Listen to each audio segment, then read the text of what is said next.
What is going on, everyone? This is Mike Collette, owner of Prototype Training Systems. And today we are going to be doing episode, I guess, number 2 of this leadership series that I've started to put together for all those listeners that are out there. So in the last episode, we talked about putting in the reps, which just refers to putting in the work, putting in all that deliberate practice to get better at the things that you want to improve on. Today, actually thinking more about this, I was actually just outside chopping some wood for a good hour. I got this little chunk out of my leg to prove it from a little ricochet. Shout out to Dan McCarthy getting me all that wood to chop up. It has taken me longer than I've wanted, to be very honest. But while I was out there chopping some wood, I started to think about this next episode, and I started to think about the fact that we started with the reps, but it really doesn't start with the reps, because it should start with, and it does start with, this whole idea of this awareness phase. And I want to talk a little bit about that today. So today is all about awareness, self-awareness, reflecting, inviting other people to give you their perspective, and being able to be humble enough, vulnerable enough to work through those different blind spots and difficulties to improve. So, just think of it like this. You go to the gym, and let's say you just start working out at the gym. You're not just going to walk into the door. There's something that happens. There's some sort of awareness of, I need to accomplish X goal, or I don't feel good about myself, I want to get better, or I need to start working out again. There's some sort of awareness that is brought up, and that awareness is individualized and specific to each person. Same thing from a leadership perspective. And these are things, and I can speak on this because these are things that I've been doing over the last 9+ months. As a leader, you also need to be self-aware. So it's really unfair to try to lead, manage, whatever you want to refer to it as, from the perspective that you don't really know what others are going through, or you haven't really done and put in the work in yourself. With that being said, this awareness of yourself, where are you at? This is the first stage. This is the bottom, I guess, the foundation from a development perspective. Because if you're unaware of where you're at, how are you going to be in a position to work on anything? How are you going to be in a position to improve? And if you're so unaware and you think you are just amazing, you have this just incredible amount of confidence, which I guess would lean more towards the arrogant side. If you don't think you really have to get anything done or work on anything, you're perfect, I will 100 out of 100 times tell you that that is absolutely not true. And you need to have people in your life that are willing to give you that candid feedback and help you see what those blind spots are. So again, the first stage is being self-aware. What are the things that you may do that prevent others from being truthful to you, prevent yourself from being honest with other people, being honest with yourself? This whole idea of self-awareness. What are those bad behaviors that you might have? What are those things you might do that you really don't like about yourself? And I'm not saying, you leave the toilet seat up after going to the bathroom. Shout out to all the guys out there that know exactly what I'm talking about. Shout out to all the other folks out there that might be on the receiving end of that. Sorry. That is a bad behavior, but that's not necessarily the bad behaviors I'm talking about. Maybe those behaviors that prevent others from being honest with you. So, being passive aggressive as an example, or not being open to criticism, or being very self-defensive, or always thinking you're right. And these are things that I've had to come to terms with, that I do myself fairly often, to be honest. And so it's the self-awareness that is the foundation of essentially everything. But once we kind of work through that self-awareness phase, we need to reflect and think on why we do those things. Why do we do those call them bad behaviors? We refer to them as red arrow behaviors. Some of the stuff that we've taken from Next Jump, that's what they refer to them as, red arrow behaviors. What are these little things that you're doing? And then what is that reflective in? What is that? How do you see that in maybe your workplace? How do you see that in like your family life or outside of work? There's similarities, and then it's like, why do you do that? Like, why do you do those sorts of things? And typically we do the things that we hate most about ourselves, we also tend to really not like about other people. So as an example, I am definitely guilty of making turns without putting on my blinker at times. And it absolutely drives me nuts when people do that. It drives me absolutely nuts. I don't know why. You can ask Aaron, it drives me nuts. I have this visceral reaction of like, why is that person being such a insert expletive? And the reality is I don't really know what that person's going through, what they're doing at that time. Maybe they weren't paying attention. Maybe they are insert expletive, an a-hole or whatever, but probably not. But I have this reaction to it.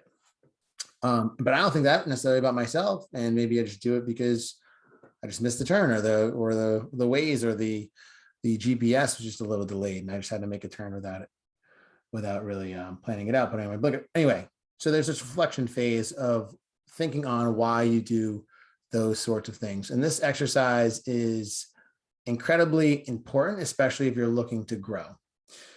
The next component of this is bringing in other people to help you with that reflection and sharing that with people. And this has been a term that's been used a lot lately, especially coming off of 2020 and into 2021 and kind of going forward with a lot of mental health struggles. But it's this idea of being vulnerable, being putting yourself out there, putting out your truth, not just putting up all the pretty things you see on social media that people might have this different interpretation of you, that your life is just awesome all the time. It's putting some of the bad stuff out there, some of the things that you're afraid of, and everyone has their own individual stories around that.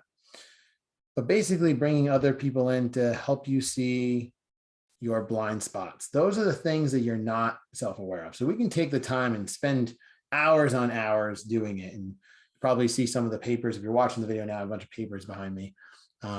Take the time, write some of those things out. What are the things that you don't really like about yourself? And I'm not just saying like, from a physical perspective, I'm saying like, what are some of the things you kind of do? The behaviors you kind of do, reflecting on that. But then the next step after you reflect on that is bringing in other people and asking for their feedback. And I'm not just talking about any old stranger off the street, right? Because they don't know you. It's the people that you're closest with and that know you the best, but it's also the people that are going to be the most honest with you.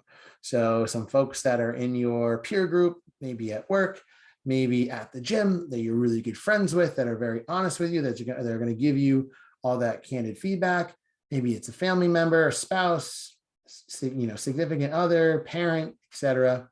But bringing other people in and asking them, hey, what are all the things that you don't really like about me? What are the things that you kind of like see in me, or the behaviors that I do that might irritate you or whatever?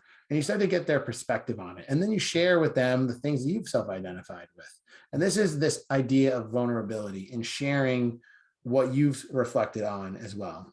And the idea here is to get feedback, get an understanding of, do the things that you're self-reflecting on, are they true? Or are they things that you're just thinking that you do? Do other people actually notice them? Do they agree with you? They're like, yeah, I see you do that. Or are they prying even more? Like, yeah, I see you do that, but you also do this other thing that I've noticed as well. And again, this is this idea of uncovering these blind spots. So think of it back to exercise and why we coach at Prototype. It's not just to clap you along and cheer for you as you go through this workout and kind of like have this shared suffering of this grueling workout with each other, but it's to help you improve. And if we all knew how to do everything perfectly, I guess we wouldn't really need a coach, right? Unless we need someone to kind of help us in a deeper sense. But at the end of the day, we're focusing on helping you improve in those areas that you're not necessarily aware of. And you might not be aware of it because you've never done it before, right? Or you might not be aware of it because it might be a bad habit that you've picked up along the years. Maybe you came to Prototype from some other gym, or you're working out on your own and you never knew that's how you're supposed to do a squat before, right? You don't know what you don't know. So again, you can relate this whole idea of self-development and growing as a leader to the stuff that we do in the gym. And there's a lot of parallels that I've been seeing over these 9+ months of doing all of this stuff. And I will tell you that this is a really, really challenging exercise to do, is to sit down, take the time, no distractions, put your phone away, like getting a good sense of mind, probably first thing in the morning. Again, no distractions. Get away, get your computer off, turn it off. Don't do it typing, by the way. What I like to do is put up a nice, big, like giant Post-it, or use a whiteboard and just start writing down all those things that you might do, those idea of that red arrow behaviors, or those kind of like bad behaviors that you might have, and write them all out, and then reflect on them. Why might you do that? And just think on it a bit. Are there things in your past that like have pushed you to that? Have there been mentors that you've had that have guided you to do things not right? Whatever it is, bring in some people that you trust, get some feedback, be vulnerable. And I will tell you that it's an amazing experience when you can do this, especially with a group of trusted people that are invested in helping you grow. If you want more help with this exercise, I have a lot of experience with it. And when I say a lot, not a lot, but I've been doing it myself, and I have been helping a lot of other people. Feel free to reach out and email me. My email is mike@prototypetraining.com. I'm here to help. And this is just one part, especially like I said, the foundation of this whole journey of growth, self-development, and leadership development. So again, I'm Mike Collette. I appreciate you listening to part 2 of this leadership series. This is all about awareness, and I appreciate you all tuning in today. Thank you.